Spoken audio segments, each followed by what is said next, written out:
Friends, एक बहुत important question उठता है कि जो जूट है वो क्लोथिंग के लिए अप्रोप्रिएट नहीं होता, जबकि उसका मॉइस्चर रिगेन तो कॉटन से ज्यादा होता है, जबकि कॉटन जो है क्लोथिंग के लिए एक अप्रोप्रिएट फाइबर माना जाता है। ऐसा क्यों है? तो सबसे पहले तो बात यह है कि जूट जो है उसका मॉइस्चर रिगेन हाई क्यों होता है, और क्या क्लोथिंग के लिए मॉइस्चर रिगेन ही सबसे ज्यादा इंपॉर्टेंट है ना? तो सबसे पहले हम ये देखते हैं कि जो जूट है उसका फाइबर स्ट्रक्चर कैसा होता है, ठीक है, और जूट में कंटेंट क्या क्या होता है। जैसे कि कॉटन है, ठीक है, कॉटन का जो मेन कंटेंट क्या था, सेलुलोज। उसमें जो सेलुलोज है वो 90 to 95% था, ठीक है। दोनों ही ये वेजिटेबल फाइबर्स है, यानी कि दोनों ही पेड़ों से मिलते हैं। लेकिन अंतर क्या है, जो कॉटन है वो एज अ फ्रूट पेड़ों पे एक फ्रूट की तरह लगता है ना, और जो जूट है वो स्टेम से मिलता है, तने से। तो जो जूट है वो जो फाइबर है वो कुछ कुछ उसकी जो प्रॉपर्टीज है जो पेड़ है ना उससे डायरेक्टली उसका कंटेंट मैच करता है, ठीक है, और जबकि जो कॉटन है उसका कंटेंट अलग होता है। अगर जूट के मैं कंटेंट की बात करूं तो जूट फाइबर में क्या क्या कंटेंट रहता है? जूट में एक तो कॉटन ही होता है, सॉरी सेलुलोज ही होता है, दूसरा एक होता है हेमी सेलुलोज। सेलुलोज और हेमी सेलुलोज से कंफ्यूजन मत होना, हेमी सेलुलोज अलग चीज होती है, ठीक है, और तीसरा एक होता है लिग्निन, ठीक है।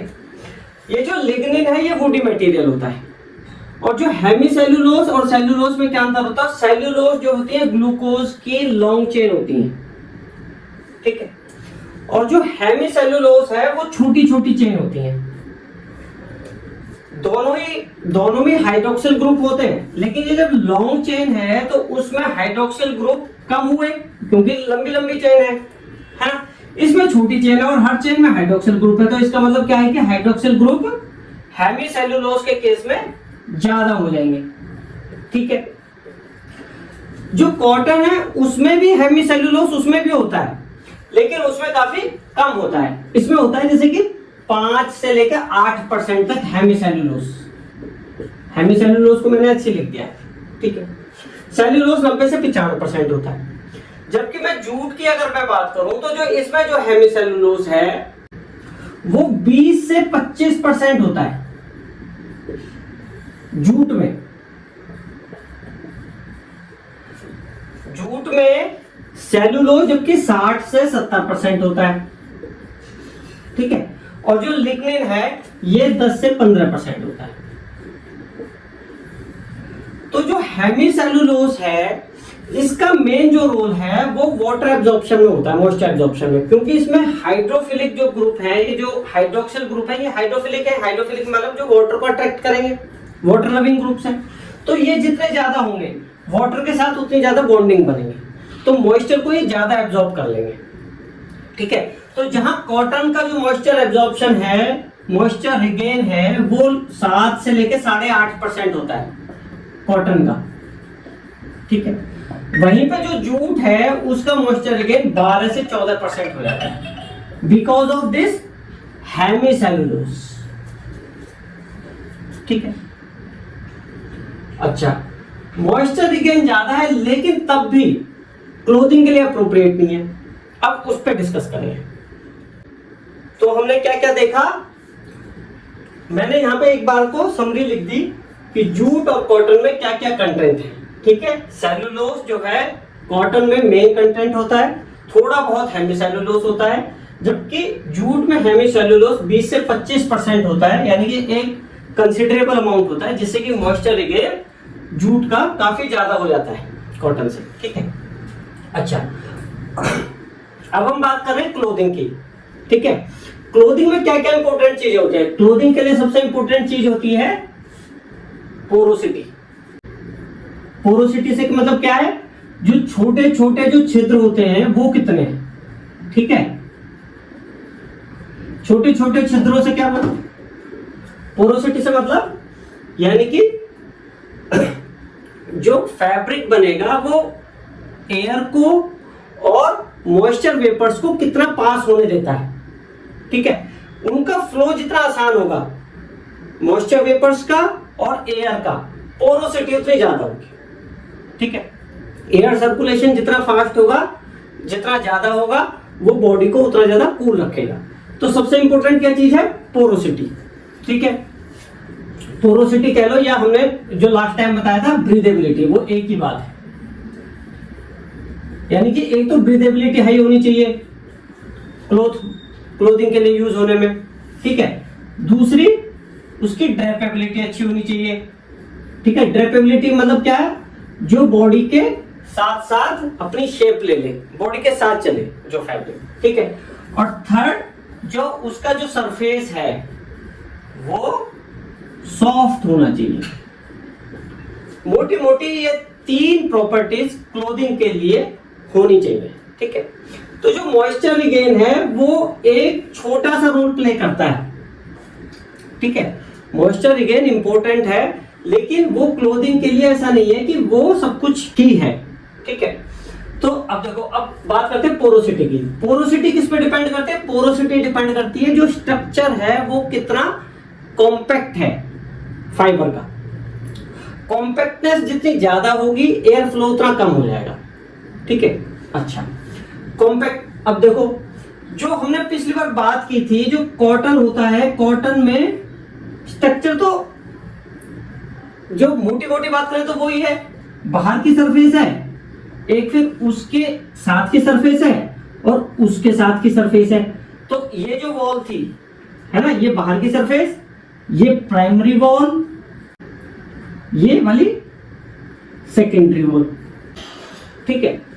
तो जो जूट है, जूट के केस में ये जो सेकेंडरी वॉल है ये काफी थिक है। जूट के केस में जो सेकेंडरी वॉल है ये काफी ज्यादा थिक है। जो सेकेंडरी वॉल है वो ही स्ट्रक्चर को मेनली डिसाइड करती है। थिक होने की वजह से क्या हो गया, जो वो अगर वॉल ही थिक हो गई तो एयर का जो फ्लो है वो और कम हो जाएगा। तो एक बात तो ये है कि जूट की जो थिकनेस है, जो सेकेंडरी वॉल की थिकनेस है, वो ज्यादा होने की वजह से उसमें पोरोसिटी कम है, यानी कि खाली स्पेस कम है, ठीक है। अच्छा, दूसरी बात, जो सेलुलोज के जो मॉलिक्यूल्स हैं वो देखो, कॉटन में हमने क्या बात की थी, हेलिकली अरेंज थे, स्पाइरली अरेंज थे, इस तरीके से, ठीक है इसमें भी ऐसे ही। लेकिन इसमें क्या है कि ये जो एंगल है स्पाइरल का, ये कम है, यानी कि ये जो कॉटन है उसमें जो स्पाइरल का एंगल है वो ज्यादा है, और जो ये जूट है उसमें जो स्पाइरल का एंगल है वो कम है। जैसे मानो कि इसमें 8 से 12 डिग्री का एंगल है और इसमें हमारा लगभग 20 से 25 डिग्री का एंगल है कॉटन में। तो ये जो जूट है इसमें एंगल कम होने की वजह से, यानी कि स्पाइरल जो ये बने हैं क्लोज है, मॉलिक्यूल्स क्लोज है, यानी कि ये टाइटली पैक्ड है, सेलुलोज के मॉलिक्यूल्स टाइटली पैक्ड है। तीसरी बात क्या है, जो जूट में सेलुलोज के साथ साथ काफी मात्रा में हेमीसेलुलोज भी है। हेमीसेलुलोज ये क्या करता है, हेमीसेलुलोज सेलुलोज मॉलिक्यूल्स के बीच में जो गैप्स हैं उनको फिल कर देता है, यानी कि जो मॉलिक्यूल्स हैं और डेंसली पैक्ड हो जाते हैं, डेंसली टाइटली पैक्ड हो जाते हैं, यानी कि स्पेस और कम हो गया। सबसे पहले वॉल थिक थी, दूसरी बात जो अरेंजमेंट है वो जो स्पाइरली अरेंजमेंट है उनका एंगल कम है, यानी कि वो क्लोज पैक्ड है। तीसरी बात, हेमीसेलुलोज मॉलिक्यूल्स सेलुलोज मॉलिक्यूल्स के बीच में उस गैप को और कम कर देते हैं। सबसे इंपॉर्टेंट बात ये जो लिग्निन है, ये उन तीनों से भी ज्यादा एक इंपॉर्टेंट बात है, लिग्निन की जो प्रेजेंस है, ये जो जूट में 10 से 15% है, ये सारा रोल प्ले कर देता है उसके स्ट्रक्चर में। ये लिग्निन होता क्या है, ये एक वुडी मटेरियल है, ठीक है। ये जो मॉलिक्यूल्स हैं उनको बाइंड करने का काम करता है। तो सेलुलोज और हेमीसेलुलोज दोनों के बीच में लिग्निन जो है वो उस स्ट्रक्चर को बाइंड कर देता है टाइटली, जिससे कि जो स्ट्रक्चर है वो और ज्यादा कॉम्पैक्ट हो जाता है और एयर पोरोसिटी, मॉइस्चर वेपर्स के लिए जो पोरोसिटी है वो और कम हो जाती है, यानी कि उसकी जो ब्रीदेबिलिटी है वो बहुत कम हो जाती है, एयर फ्लो ही नहीं हो पाता फाइबर के अंदर से। ठीक है, फाइबर के अंदर से एयर फ्लो नहीं होगा तो वो बॉडी को डिस्कम्फर्ट करेगा। ठीक है, तो पहली बात फाइबर की ब्रीदेबिलिटी कम होती है। दूसरी बात, जो ब्रीदेबिलिटी है वो कंबाइंड इफेक्ट है, सबसे पहले फाइबर की पोरोसिटी, फिर यार्न की पोरोसिटी और फिर फैब्रिक की पोरोसिटी। ठीक है, जो यार्न है, मैं एक बार इसे थोड़ा सा रब कर देता हूं।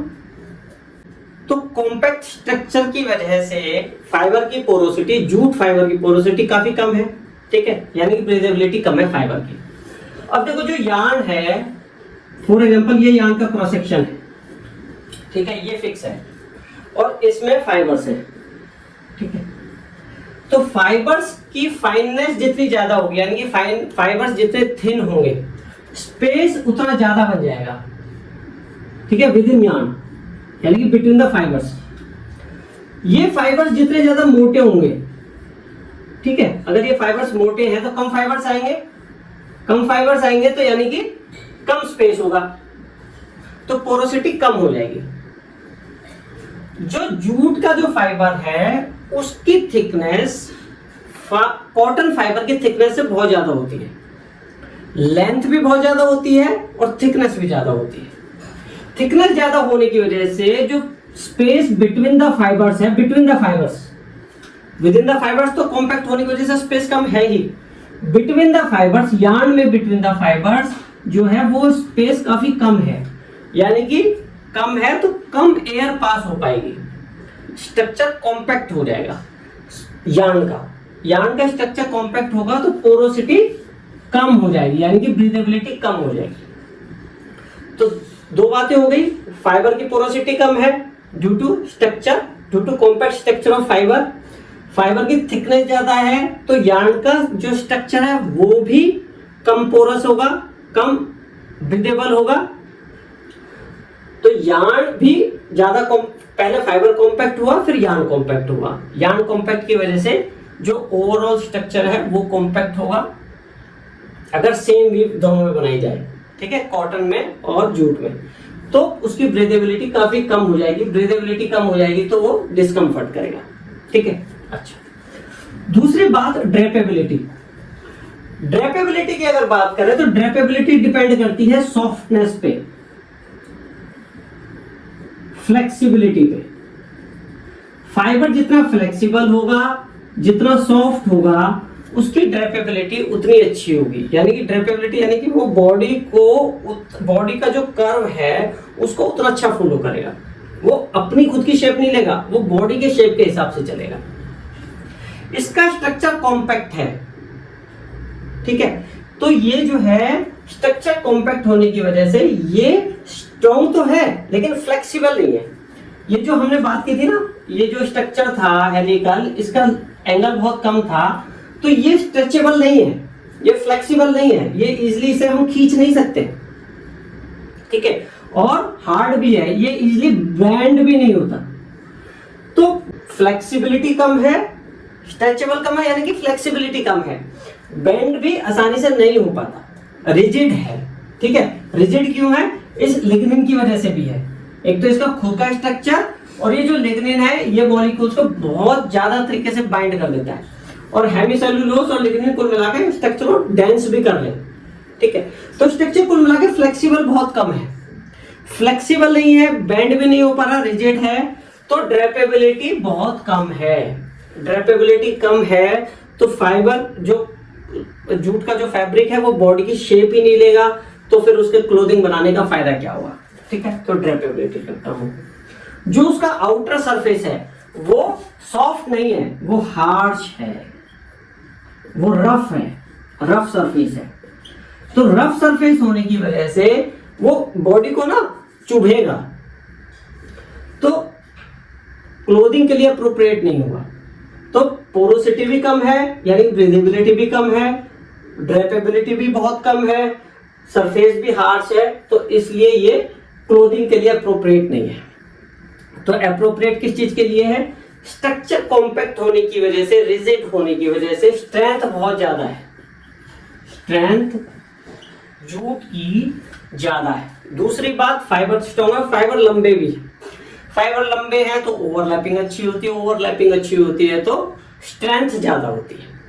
ठीक, स्ट्रेंथ ज्यादा होने की वजह से, देखो ये सारी प्रॉपर्टी तो उसमें है नहीं क्लोथिंग की, लेकिन स्ट्रेंथ ज्यादा होने की वजह से इसको पैकिंग मटेरियल में यूज किया जाता है, पैक करने के।